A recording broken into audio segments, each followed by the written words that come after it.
Je commence par insérer 2 billes de roulement de 7 mm pour créer les yeux. Je veux que la dame blanche ait un regard exorbité. Pour m'inspirer, j'observe des photos de crâne humain car j'aimerais lui donner une apparence squelettique. Cependant, je ne cherche pas à suivre une référence à la lettre. Je préfère laisser libre cours à mon imagination et privilégier le plaisir de sculpter plutôt que de m'imposer une rigueur absolue.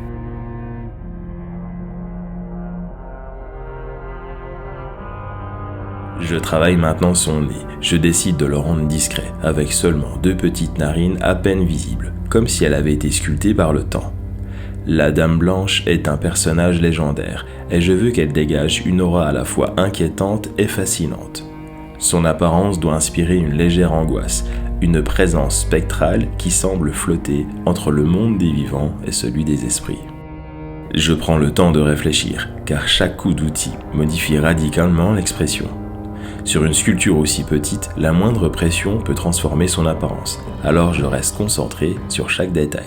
Pour affiner les volumes et adoucir les transitions, je lisse l'ensemble du visage à l'aide d'un pinceau imbibé d'assouplissant. Enfin, je chauffe délicatement la sculpture avec mon décapeur thermique, fixant ainsi les formes et donnant à la matière une texture plus homogène.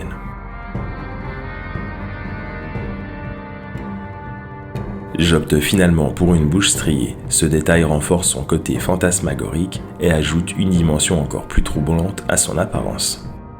Je prends le temps de sculpter chaque strie avec précision, en veillant à ce qu'elle soit irrégulière, presque usée par le temps. J'ajoute de la pâte sur son crâne, que je trouve trop petit, et mine de rien, le visage se termine. Je passe maintenant à la construction de l'armature. Pour cette pièce, je ne cherche pas à lui donner une posture dynamique ou mouvementée. Au contraire, je veux que la Dame Blanche dégage une présence spectrale, comme si elle a été condamnée à errer éternellement au bord d'une route déserte. Je l'imagine immobile, sous la lumière blafarde d'un réverbère allumé, un voile de mystère l'entourant. Son immobilité renforce l'inquiétude qu'elle inspire, comme si elle attendait quelque chose ou quelqu'un. Avant de me lancer, je prends le temps de visualiser mon projet dans les moindres détails. Il est essentiel d'avoir une idée précise de ce que l'on souhaite créer. Pour m'assurer que la pose fonctionne, je fais aussi quelques recherches. Trouver des postures intéressantes sur Internet est une excellente source d'inspiration. Il existe une multitude d'images, de références artistiques et même de photographies de statues qui peuvent aider à affiner une idée. Une bonne posture raconte une histoire à elle seule. Et je veux que celle de la Dame Blanche évoque le malaise et la fascination qu'elle suscite chez ceux qui croisent son regard. Je reste fidèle à mon idée de corps squelettique et décide d'offrir à la Dame Blanche une apparence cadavérique, presque éthérée. J'adore donner du relief à mes sculptures, jouer avec les volumes et les textures pour créer une impression de réalisme saisissante.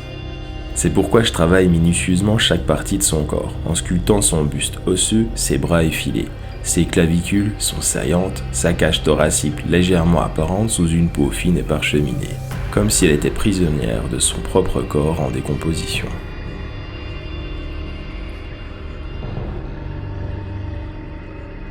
J'incise délicatement la matière, sculptant des plis et des stries irrégulières pour suggérer une peau parcheminée, presque desséchée par le temps. Je veille à ce que chaque détail contribue à son apparence inquiétante. C'est un mélange subtil et efficace.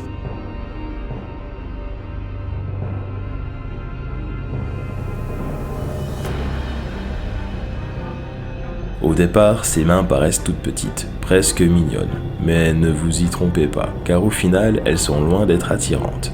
Plus je les façonne, plus elles prennent une apparence inquiétante.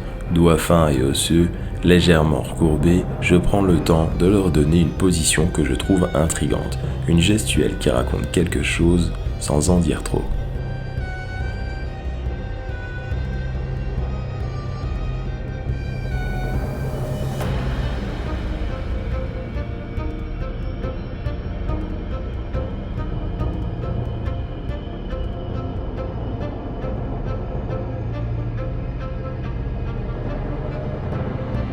Une fois satisfait du résultat, je peux enfin passer à l'étape suivante, le placement de sa tête, élément central de toute l'émotion qu'elle doit dégager.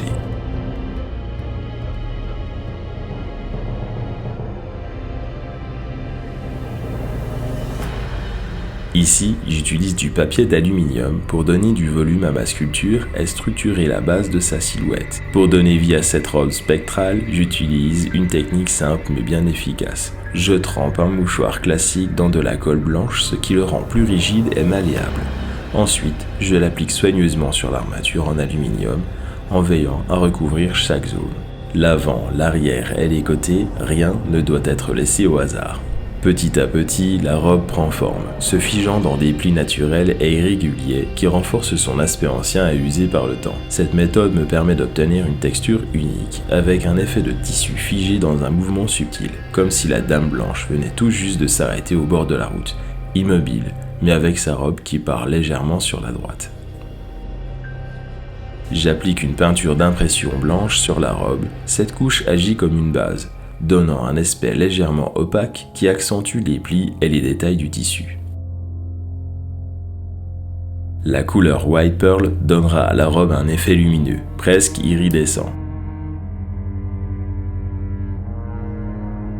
Un blanc cassé sur son corps fera bien l'affaire pour couvrir l'impression.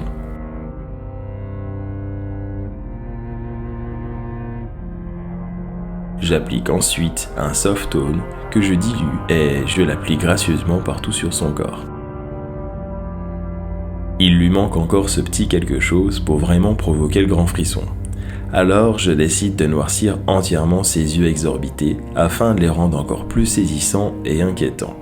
Ce détail intensifie son regard, lui conférant une aura plus menaçante et mystérieuse.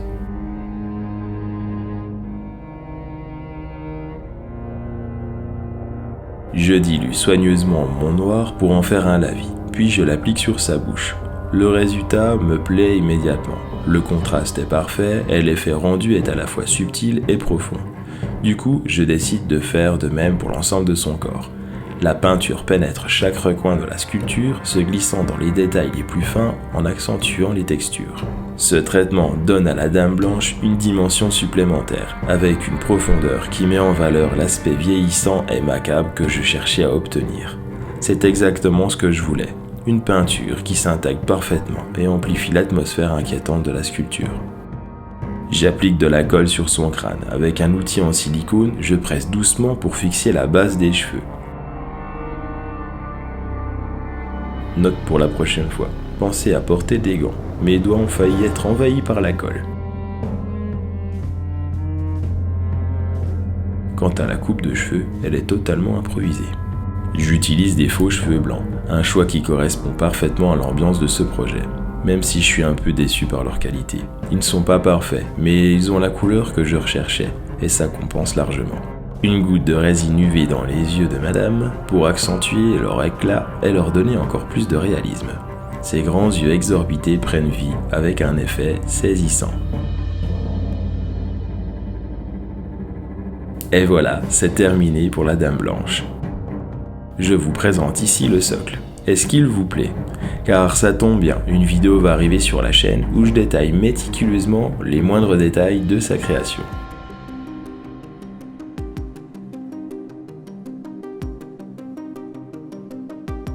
Un immense merci à Julien de Clap & Co pour sa touche professionnelle en vidéo. Si vous cherchez un montage parfait, n'hésitez pas à le contacter, je vous mets son lien en description. Pensez à vous abonner à ma chaîne, ça m'aide énormément. Un pouce en l'air et un petit commentaire font toujours plaisir. Prenez soin de vous et à très bientôt.